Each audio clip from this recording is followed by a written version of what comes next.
Good morning बच्चों, एनआरपीएस की online classes में आपका स्वागत है। प्यारे बच्चों, हम कक्षा 6 की ऑनलाइन क्लासेस शुरू कर चुके हैं, जिसमें हम अब तक कुल 2 लेसन पढ़ चुके हैं। हमने पहली कविता पढ़ी थी और दूसरी हमने कहानी पढ़ी थी। हम आज अपना तीसरा चैप्टर नादान दोस्त शुरू करने जा रहे हैं। बच्चों, आपको याद दिला दूं कि अभी तक जिन बच्चों ने बुक्स परचेज़ नहीं की हैं वो अपनी स्कूल से प्राइवेट बुक्स परचेज़ कर लें और गवर्नमेंट की बुक्स मार्केट से परचेज़ कर लें। बच्चों, हमें नियमित रूप से चैप्टर पढ़ते हुए गृह कार्य के प्रश्न भी कॉपी में अवश्य करने हैं। इस बात का ध्यान रखना है कि जब भी विद्यालय खुलेंगे तो ये वर्क आपका चेक होगा और जो आप चैप्टर पढ़ रहे हैं उन्हें याद भी करते रहें, क्योंकि उस समय हमारे पास कम होगा तो हम निश्चित ही टेस्ट भी जल्दी ही लेंगे। तो बच्चों, आज हम शुरू करते हैं नादान दोस्त। बच्चों, ये कहानी 2 छोटे छोटे भाई बहनों की है, जो भाई बहन बड़े प्रेम से रहते हैं। एक है केशव और उसकी छोटी बहन श्यामा। ये दोनों ही भाई बहन बड़े प्रेम से रहने वाले एक दिन अचानक इनके घर के कॉर्निस पर, बच्चों कॉर्निस क्या होता है?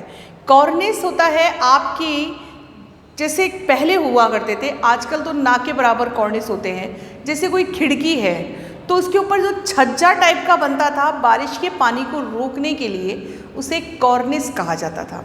तो यहाँ उस कॉर्निस के ऊपर चिड़िया ने अंडे दे दिए हैं। मतलब चिड़िया जो है उसने अंडे देने का सुरक्षित स्थान कॉर्निस को ढूंढ लिया। अब उसने वहाँ अंडे दिए। केशव और उसकी बहन ने वो अंडे देख लिए। अब वो दोनों इतने खुश हैं क्योंकि उनके मन में ये जिज्ञासा है कि इन अंडों से जब चिड़िया के बच्चे बाहर निकलेंगे तो निश्चित ही केशव और श्यामा के दोस्त बन जाएंगे।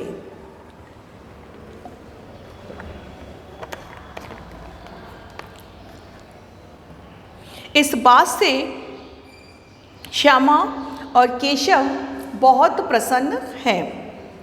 अब बच्चे हैं, इसलिए बच्चों उन्हें ये बात नहीं पता है कि पक्षी के अंडों को यदि हम छू लेते हैं या पक्षी ने हमें देख लिया कि हम उन पर नज़र लगाए हुए हैं तो पक्षी उन अंडों को स्वीकार नहीं करता है और अपने पंजे से उन्हें नीचे गिरा के समाप्त कर देता है। पक्षी में ये विशेष बात होती है बच्चों कि वो अपने अंडे बहुत छुप कर देता है और यदि कोई व्यक्ति उस अंडों को देख लेता है तो पक्षी उन अंडों को गिरा के समाप्त कर देता है, क्योंकि उसे वो अंडे स्वीकार नहीं होते हैं। अब आप कहेंगे कि ऐसा क्यों होता है? बच्चों, हर जीव की अपनी अलग प्रकृति होती है। हम और आप उस प्रकृति को बदल नहीं सकते।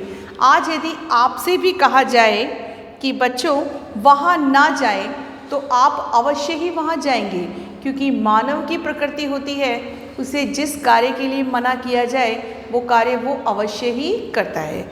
तो ठीक उसी प्रकार से यहाँ भी चिड़िया या कोई भी पक्षी जब उनके अंडों को किसी के द्वारा देख लिया जाता है या हाथ लगा दिया जाता है तो वो पक्षी उन अंडों को स्वीकार नहीं करता है। ये उसकी प्रकृति है जिसको हम बदल नहीं सकते हैं। तो मुंशी प्रेमचंद बच्चों कहे तो मुंशी प्रेमचंद उपन्यास जगत के सम्राट कहे जाते हैं, लेकिन मुंशी प्रेमचंद यहाँ पर एक ऐसे कहानीकार के रूप में हैं जिनके बारे में जितना कहा जाए उतना ही कम है। बच्चों, मुंशी प्रेमचंद जो थे उनका जन्म उत्तर प्रदेश में हुआ था और उत्तर प्रदेश में जन्मे हुए मुंशी प्रेमचंद जो थे वैसे तो उपन्यास सम्राट हैं, लेकिन उन्होंने जब अपनी पहली कृति सोजे वतन लिखी थी तो अंग्रेज़ों द्वारा उनकी कृति पर रोक लगा दी गई थी, क्योंकि वो आज़ादी की क्रांति फूंक रही थी। तो इसलिए उन्होंने अपना नाम बदल दिया और अपना नाम मुंशी प्रेमचंद रख दिया, क्योंकि उनका जन्म से जो नाम था वो धनपत राय था। अब उन्होंने नाम धनपत राय से बदलकर मुंशी प्रेमचंद कर दिया।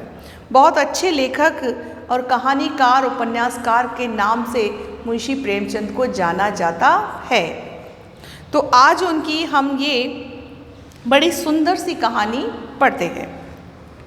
केशव के घर के कॉर्निस के ऊपर एक चिड़िया ने अंडे दिए थे। अब कॉर्निस आपको बता दिया गया है कि कॉर्निस क्या है। कॉर्निस का मतलब है बच्चों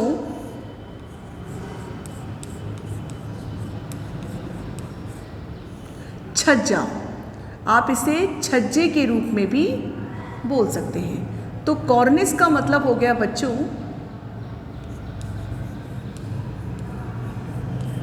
अब आप कहेंगे छज्जा, तो मैं आपको बता चुकी हूँ कि जो पहले मकान होते थे या मकानों में जो खिड़कियाँ होती थी उनके ऊपर इस तरह से ढलान वाले कुछ पट्टी नुमा ऐसे बनाए जाते थे आकार, जिन्हें छज्जा कहते थे। उन्हीं को यहाँ पर कॉर्निस कहा गया है। आगे पिक्चर में भी आपको छज्जा दिखाई देगा। केशव और उसकी बहन श्यामा दोनों बड़े ध्यान से चिड़िया को वहाँ आते जाते देखा करते। सवेरे दोनों आंखें मलते कॉर्निस के सामने पहुँच जाते और चिड़ा चिड़िया दोनों वहाँ बैठा पाते।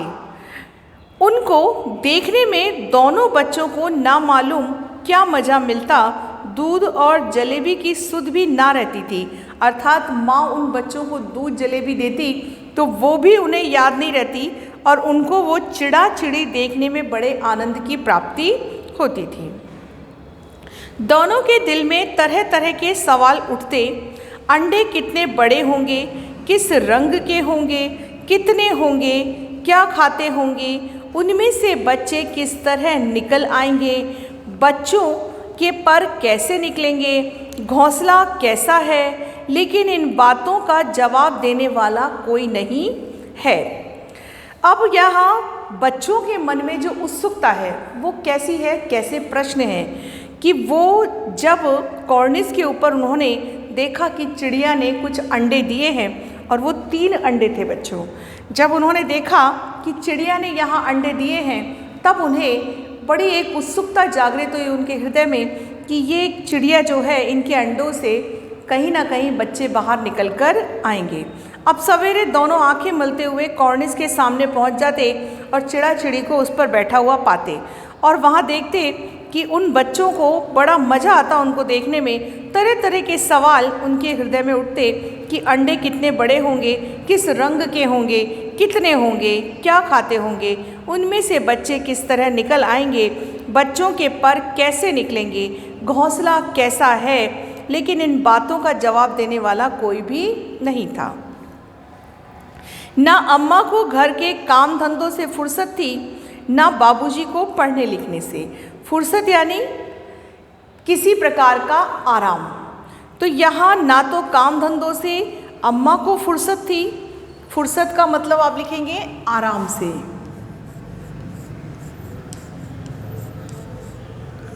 फुर्सत आराम,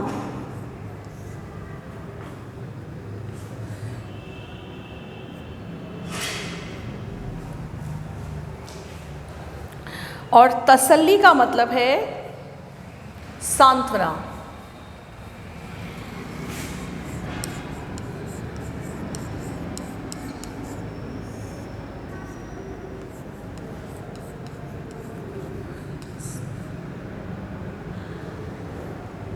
सांत्वना यानी ढांढस बंधाना। ना तो अम्मा को घर के कामों से फुर्सत थी, ना बाबूजी को पढ़ने लिखने से। दोनों बच्चे आपस में ही सवाल जवाब करके अपने दिल को तसल्ली दे लिया करते थे। श्यामा कहती, क्यों भैया, बच्चे निकलकर फुर्र से उड़ जाएंगे। केशव विद्वानों जैसे गर्व से कहता, नहीं री पगली, पहले पर निकलेंगे, बगैर परों के बेचारे कैसे उड़ेंगे। श्यामा बच्चों को क्या खिलाएगी बेचारी। अब श्यामा कह रही है कि बच्चों को ये चिड़िया क्या खिलाएगी बेचारी।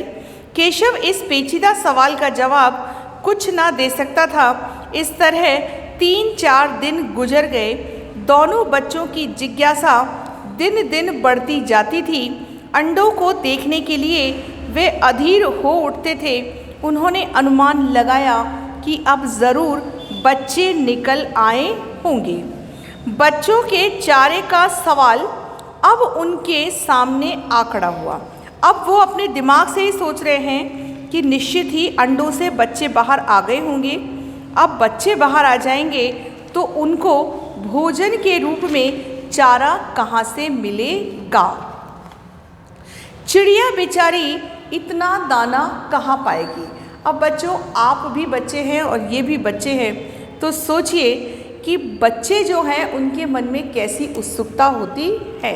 ये वही बच्चे हैं जिनके हृदय में उत्सुकता उभर के आ रही है कि चिड़िया के बच्चे कैसे होंगे, जबकि बच्चे तो अभी हुए ही नहीं। वो पहले से ही सोच रहे हैं और माता पिता को इतना ध्यान ही नहीं कि वो अपने बच्चे पर ध्यान दें और ये ध्यान से देखें कि जो बच्चे उन चिड़ा चिड़ी को देख रहे हैं कहीं उनके अंडों को छेड़े ना। अब यहाँ बच्चों पर भी ये बात भी विशेष रूप से ध्यान देने की है कि माता पिता को भी अपने बच्चों पर ध्यान देना चाहिए। चिड़िया बेचारी इतना दाना कहाँ पाएगी कि सारे बच्चों का पेट भर जाए। गरीब बच्चे भूख के मारे चू चू करके मर जाएंगे। इस मुसीबत का अंदाज़ा करके दोनों घबरा उठे। दोनों ने फैसला किया कि कार्निस पर थोड़ा सा दाना रख दिया जाए। अब यद्यपि बच्चों, उन्होंने कुछ भी गलत नहीं किया, लेकिन सब कुछ अज्ञानवश किया गया। आपको मैंने कहानी के शुरू में बता दिया कि पक्षियों की प्रवृत्ति होती है कि यदि उनके अंडों को कोई देख ले या हाथ लगा दे तो वो उसे अपवित्र मानते हैं और फिर उन अंडों को गिराकर नष्ट कर देते हैं। उनका मानना है कि वो अंडे फिर सेजने लायक नहीं होते हैं। तो यहाँ ये बात उन बच्चों को यदि पता होती या उनके माँ बाप ने कभी बताई होती तो निश्चित ही वो बच्चे उन अंडों को छेड़ने का दुस्साहस ना करते। लेकिन उन बच्चों को, बेचारों को ये पता ही नहीं था कि ऐसा करने से अनर्थ हो जाएगा। अब वो बच्चे हैं, उनको तो उन बच्चों की बड़ी चिंता थी कि बेचारे बच्चे भूख के मारे चू चू करते हुए मर जाएंगे, जबकि अभी अंडों से बच्चे बाहर ही नहीं आए। तो वो पहले से ही उनके लिए दाने वाने का जुगाड़ करने में लग गए। इस मुसीबत का अंदाज़ा करके दोनों घबरा उठे और दोनों ने फैसला लिया कि कॉर्निस पर थोड़ा सा दाना रख दिया जाए।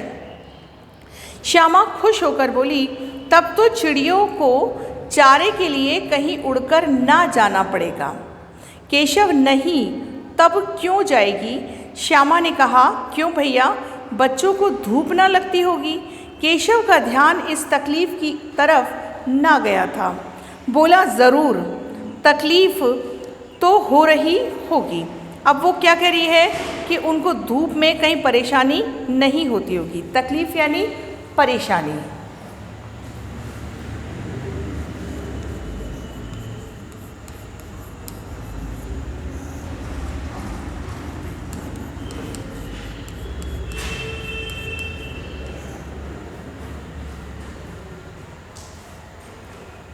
अब यहाँ केशव कह रहा है कि कहीं ऐसा ना हो कि उन बच्चों को धूप में कोई परेशानी हो रही हो। बेचारे प्यास के मारे तड़पते होंगे, ऊपर छाया भी तो कोई नहीं है।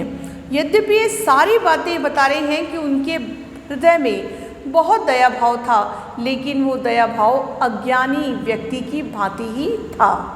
हमें ये ज्ञात होना चाहिए कि हम जो कर रहे हैं वो यद्यपि हमारे हृदय से तो अच्छा है, लेकिन वो सामने वाले के लिए अच्छा है या नहीं है, इसका ज्ञान होना परम आवश्यक होता है। अब वो बच्चे जो हैं वो ये सोच रहे हैं कि बेचारे प्यास के मारे तड़प रहे होंगे, ऊपर से छाया भी नहीं है। आखिर यही फैसला हुआ कि घोंसले के ऊपर कपड़े की छत बना देनी चाहिए। पानी की प्याली और थोड़े से चावल रख देने का प्रस्ताव भी स्वीकृत हो गया। ये निश्चित हुआ कि घोंसले के ऊपर कपड़े की छत बनाकर रख दी जाए और पानी की प्याली और थोड़े से चावल भी रख देने चाहिए। दोनों बच्चे बड़े चाव से काम करने लगे। श्यामा की माँ की आँख बचाकर मटके से चावल निकाल लाई। अब श्यामा ने क्या किया कि जैसे ही माँ इधर उधर हुई, उसने मटके में से, क्योंकि बच्चों पहले जो ये कहानी है उस समय भंडारगृह हुआ करते थे। उस समय ऐसे स्टील के या प्लास्टिक के डब्बों में सामान नहीं रखे जाते थे, मिट्टी के मटकों में ही सामान रखे जाते थे। तो वो मटके के अंदर से चावल के दाने निकालकर ले आई। केशव ने पत्थर की प्याली का तेल चुपके से जमीन पर गिरा दिया और उसे साफ करके उसमें पानी भर दिया। जो एक पत्थर की प्याली थी उसमें तेल भरा हुआ था, वो तेल तो ढोल दिया और उसको साफ करके उसमें पानी भर दिया, जिससे उनको दाना और पानी की व्यवस्था हो जाए। अब चांदनी के लिए कपड़ा कहाँ से आए? मतलब अब जो धूप थी उस धूप को रोकने के लिए उन्हें कुछ चांदनी जैसी सुंदर प्रकाश, जिसमें ना तो धूप आए और बच्चों को ठंडक का अनुभव भी होने लगे, कुछ ऐसा वो चाहते थे। इसलिए उन्होंने चांदनी की व्यवस्था करने का सोचा। अब वो क्या कर रहे हैं? दोनों बच्चों ने बड़े चाव से इस प्रकार से उनमें पानी भर दिया और चांदनी के लिए कपड़ा कहाँ से लाएं? फिर ऊपर बगैर छड़ियों के कपड़ा ठहरेगा कैसे? आप चलो घोंसलों के ऊपर कपड़ा लगाओगे, लेकिन साइड में तो आपको कुछ ऐसा टिकाना पड़ेगा जिससे छत बन जाए। अब वो सोच रहे हैं कि कपड़े को ठहराएंगे कैसे, छड़ियाँ खड़ी होंगी कैसे। केशव बड़ी देर तक इस उधेड़-बुन में रहा। आखिरकार उसने यह मुश्किल भी हल कर दी। श्यामा से बोला, जा कूड़ा फेंकने वाली टोकरी उठा ला, अम्मा जी को मत दिखाना। श्यामा, वह तो बीच में से फटी हुई है, उसमें से धूप ना जाएगी। केशव ने झुंझला कर कहा, तू टोकरी तो ला, मैं उसका सुराख बंद करने की कोई हिकमत निकालूंगा। अब हिकमत का मतलब है तरीका या उपाय।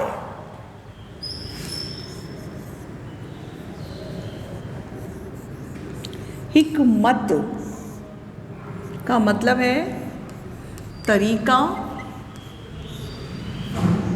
या उपाय, मतलब कोई हल निकालना कि आप क्या करेंगे। अब जो है केशव, श्यामा दौड़कर टोकरी उठा लाई। केशव ने उसके सुराख में थोड़ा सा कागज ठूंस दिया। अब बच्चों देखो कितना दिमाग लगाया उसने उन बच्चों को धूप से बचाने के लिए।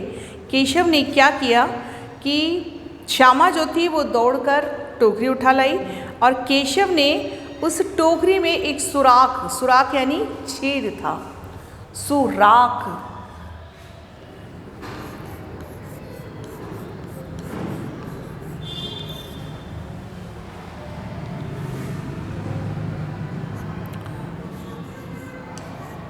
सुराख यानी छेद।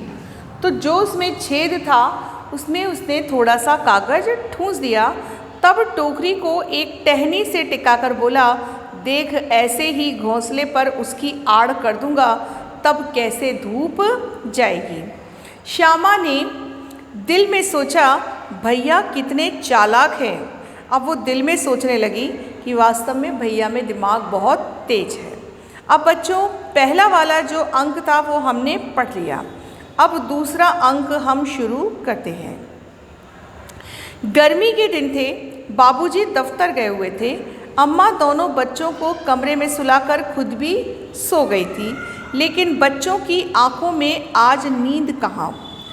अम्मा जी को बहलाने के लिए दोनों दम रोके आंख बंद किए मौके का इंतज़ार कर रहे थे। मतलब सोने का नाटक कर रहे थे कि कब माता जी की आंख लगे और हम उनसे अपनी आंखें बचाते हुए वहाँ से निकल लें।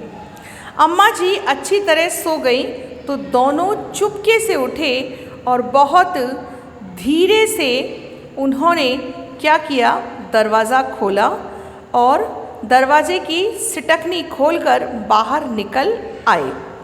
अंडों की हिफाजत की तैयारियां होने लगी। हिफाजत का मतलब सुरक्षा।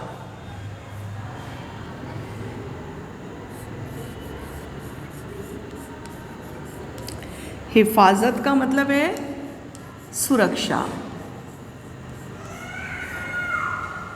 कि अंडों की हिफाजत की तैयारियां होने लगी। केशव कमरे से एक स्टूल उठा लाया। अब देखिए केशव ने क्या दिमाग लगाया कि कॉर्निस तक, देखिए बच्चों ये पिक्चर में साफ दिखाई दे रहा है कि जो खिड़की है उसके ऊपर एक छज्जा टाइप का बना हुआ है जिस पर अंडे रखे हुए हैं। तो क्या किया उसने कि वो कॉर्निस तक पहुंचेगा कैसे, इसलिए उसने क्या किया कि कमरे से एक स्टूल उठा लाया, लेकिन जब उससे काम न चला तो नहाने की चौकी लाकर स्टूल के नीचे रखी और डरते डरते स्टूल पर चढ़ गया।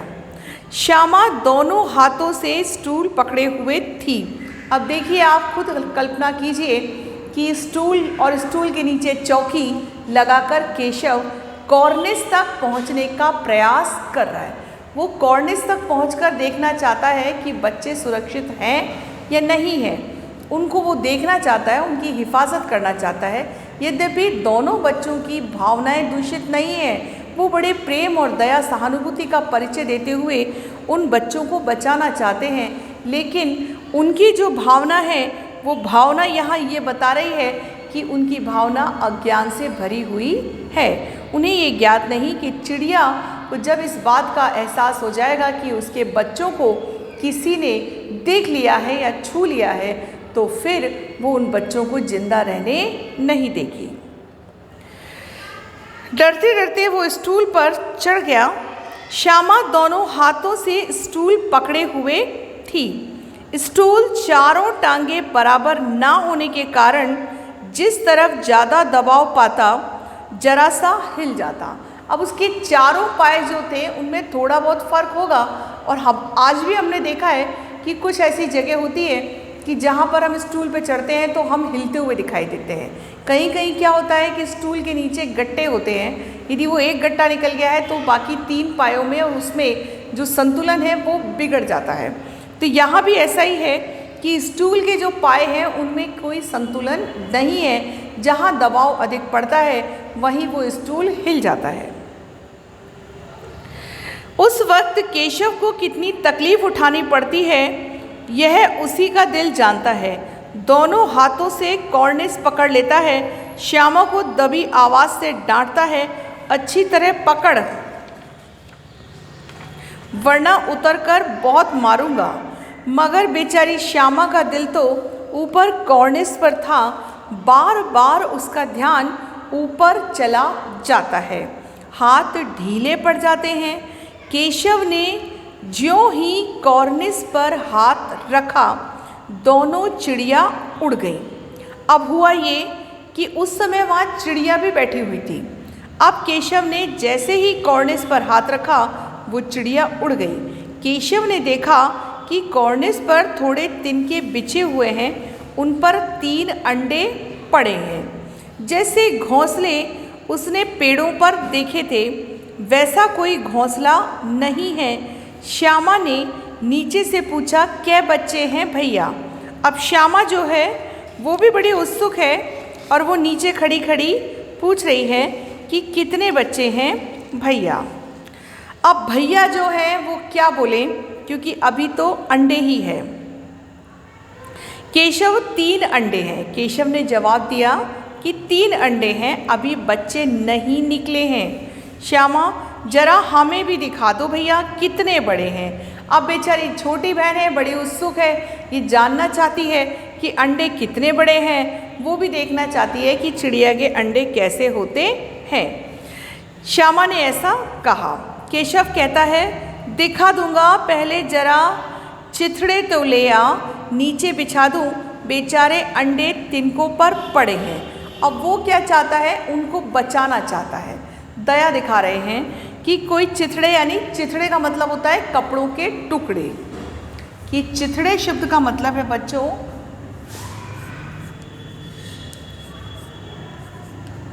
चिथड़े।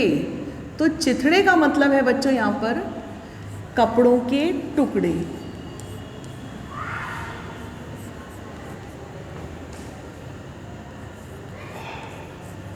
जो हमारे घरों में छोटे छोटे, जैसे पहले सिलाई विलाई करते थे तो टुकड़े बच जाते थे, या कोई भी पुराना ऐसा कपड़ा है, तो यहाँ केशव कह रहा है कि कपड़े के चिथड़े ले आ, जिससे कि वो जो तिनकों पर अंडे पड़े हैं उन अंडों को बचाया जा सके। श्यामा ने फिर कहा, हमें भी दिखा दो भैया। केशव ने कहा, दिखा दूंगा, पहले जरा वह टोकरी तो दे दो, ऊपर छाया कर दूं। अब उनको वो टोकरी कॉर्निस पर लगानी थी जहाँ पर धूप आती थी। अब चिड़िया ने ये देख लिया था कि बच्चे उनके अंडों को छेड़ रहे हैं, क्योंकि बच्चों हमने देख लिया, कहानी में पढ़ लिया कि चिड़िया के जो बच्चे हैं, चिड़िया जैसे ही ये कॉर्निस के ऊपर स्टूल पर चढ़ता है वैसे ही चिड़िया फुर्र से उड़ जाती है। अब वो दोनों चिड़ा चिड़ी जो हैं वो उड़ गए हैं, तो निश्चित ही उन्होंने देख लिया कि ये बच्चे उनके अंडों को छेड़ रहे हैं। अब चिड़िया जो है वो तो उड़ गई। अब यहाँ केशव जो है वो ये सोच रहा है कि वो इन बच्चों की हिफाजत के लिए, जो बेचारे तिनकों पर अंडे पड़े हैं, उनके नीचे कुछ कपड़ा यानी गद्दा जैसा कुछ बना दे, जिससे कि बच्चे जो हैं वो सुरक्षित रूप से बाहर आ सके। अब यहाँ यद्यपि बच्चों हमने जो आज कहानी पढ़ी उस बात से ये बात पूरी तरह से स्पष्ट होती है कि बच्चों ने अपनी दया भाव दिखाई है। यद्यपि ये जो दया भाव बच्चों के द्वारा दिखाई गई है ये हर बच्चे में होती है। पक्षियों को देखकर बच्चों के मन में एक ऐसी दया भावना जागृत होती है, लेकिन बच्चों ये बात बहुत जानकारी से युक्त है और आपको हमेशा याद रखनी चाहिए कि दुनिया में जितने भी पक्षी होते हैं उसमें आधे से ज़्यादा पक्षी ऐसे होते हैं कि जिनके बच्चों को यदि कोई हाथ लगा दे, बच्चे से मतलब अंडों को यदि कोई हाथ लगा दे तो फिर वो उस अंडे को देखती नहीं है। मतलब ये है कि अंडे आपको छूने नहीं हैं। इस बात का ध्यान रखना है कि आपको अंडों पर किसी भी प्रकार से उस पर हाथ नहीं लगाना है। तो अंडों पर आप यदि हाथ लगा देंगे तो चिड़िया उन बच्चों को कभी भी छुएगी नहीं, वो तुरंत ही उन अंडों को घोंसलों से गिरा देती है और घोंसलों से गिराकर उन्हें नष्ट कर देती है। तो बच्चों आज हमने जितना भी पढ़ा उसमें आपके गृहकार्य के प्रश्न जो बनते हैं वो गृहकार्य के प्रश्न आप नोट कीजिए। बच्चों आपका पहला प्रश्न जो बनता है वो आपके चैप्टर के शुरू में ही बनता है कि केशव और श्यामा ने चिड़िया के बच्चों को सुरक्षित देखते हुए किस प्रकार के प्रश्न उनके हृदय में जागृत हुए। केशव और श्यामा के हृदय में कैसे प्रश्न चिड़िया के अंडों को देखकर जागृत हुए। जब उन्होंने चिड़िया के अंडों को देखा तो उनके मन में कैसे प्रश्न जागृत हुए। तो यहाँ पर आपका जो पहला प्रश्न है बच्चों उसमें उत्तर देखिए, जहाँ चैप्टर शुरू हुआ है उस चैप्टर के शुरू में ही आपका उत्तर लिखा हुआ है। अब कैसे कैसे प्रश्न उनके मन में थे कि दोनों के दिल में तरह तरह के सवाल उठते। अंडे कितने बड़े होंगे, किस रंग के होंगे, कितने होंगे, क्या वो खाते होंगे, उनमें से बच्चे किस तरह निकल आएंगे, बच्चों के पर कैसे निकलेंगे, घोंसला कैसा होगा। लेकिन इन बातों का जवाब देने वाला कोई भी नहीं था। तो बच्चों ये जो प्रश्न हैं ये प्रश्न उनके हृदय में उठने वाले प्रश्न हैं।